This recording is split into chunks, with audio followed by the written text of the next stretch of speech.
हमारी नई पार्लियामेंट है, उसका जो पहला सेशन हुआ है वो वुमेन एम्पावरमेंट को, वुमेन अपलिफ्टमेंट को, जो औरत स्त्रियों का सशक्तिकरण है उसके लिए डेडिकेट किया गया। तो ये बहुत बड़ी स्टेटमेंट बनाई है जो भारतीय जनता पार्टी है, हमारे ऑनरेबल प्राइम मिनिस्टर हैं, वो कोई भी मुद्दा, कोई भी चीज डिस्कस कर सकते थे, लेकिन उन्होंने वुमेन को एज अ प्रायोरिटी रख के, गर्ल चाइल्ड को, हमारी जो यंग वुमेन है, एल्डरली वुमेन है, सबको प्रायोरिटी रख के महिला सशक्तिकरण का मुद्दा उठाया है। तो I think this is fantastic और ये पूरे देश के लिए एक प्रेसिडेंट बन जाएगा कि महिलाएं जो हैं वो इस देश की और हर हाउस होल्ड की, हर रिलेशनशिप की प्रायोरिटी होनी चाहिए। यस यस, आई थिंक हम तो सब स्तब्ध रह गए। हमारे पास शब्द नहीं थे व्यक्त करने के लिए कि कितना भव्य, और जो हमने महान संस्कृति भारत की जो बातें सुनी है, जिस तरह से हमने सुना है कि एक ऐसा काल, वैसा ही जो स्वर्णिम काल या अमृत काल की जो बातें करते हैं उसको जो फिट बैठता हुआ बिल्कुल उसकी इमेज को लेके या उसके इम्प्रेशन को लेके, ये बिल्कुल ये इस तरह की भव्य इमारत जहाँ पे भारत और भारतीयता का इतना खूबसूरत प्रदर्शन किया गया है, छोटे से छोटे लेके हैंडीक्राफ्ट्समैन से लेके संस्कृति से लेके धर्म से लेके हर चीज को बहुत ही प्रभावशाली तरीके से जो है वो दर्शाया गया है।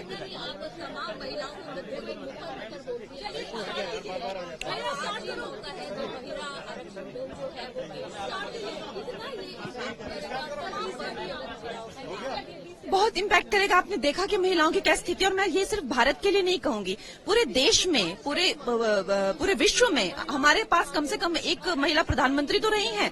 हमारे असेंबली में इतनी सारी महिला, और बाकी देशों की हालत देखिए। अब अमेरिका में आज तक एक प्रधानमंत्री तक नहीं, प्रेसिडेंट तक नहीं कोई बन पाई हैं आज तक। 99.9% देशों में महिलाएं इतनी पिछड़ी हुई हैं कि आज तक हम लोग जो ये फेमिनिज्म की बातें करते हैं सब, और अगर हम लोग राजनीति के बारे में सोचते हैं तो राजनीति जैसे जो करियर होता है उसमें कोई कैसे आ सकता है। 15-16 साल की उम्र में अक्सर, जैसे श्री मोदी जी हो गया, अमित शाह जी, कैसे आए वो आगे? क्योंकि उन्होंने party work, as a party worker उन्होंने काम किया, रोड पे काम किया, रोड शोज में काम किया या रैलीज में काम किए। लेकिन क्या हमारे घर की बच्चियां 15-16 साल की उम्र में रोड पे उतर सकती हैं? कल किसी का दुपट्टा खींचकर उसको जान से मार दिया गया।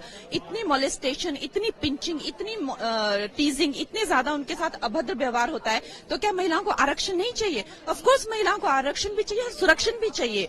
तो ये जो सरकार है वो इतने बारीक तरीके में, हमारे जो ऑनरेबल प्राइम मिनिस्टर हैं, चाहे वो राम मंदिर हो, 377 हो, चाहे और विमेन जो है वो कॉम्बैट रोल्स में कि औरतें जो हैं वो इतनी बहादुर होती हैं, उनको जो है चाहे एयरफोर्स हो चाहे आर्मी हो, उसमें कॉम्बैट रोल्स में जो है वो प्रोत्साहित किया जा रहा है।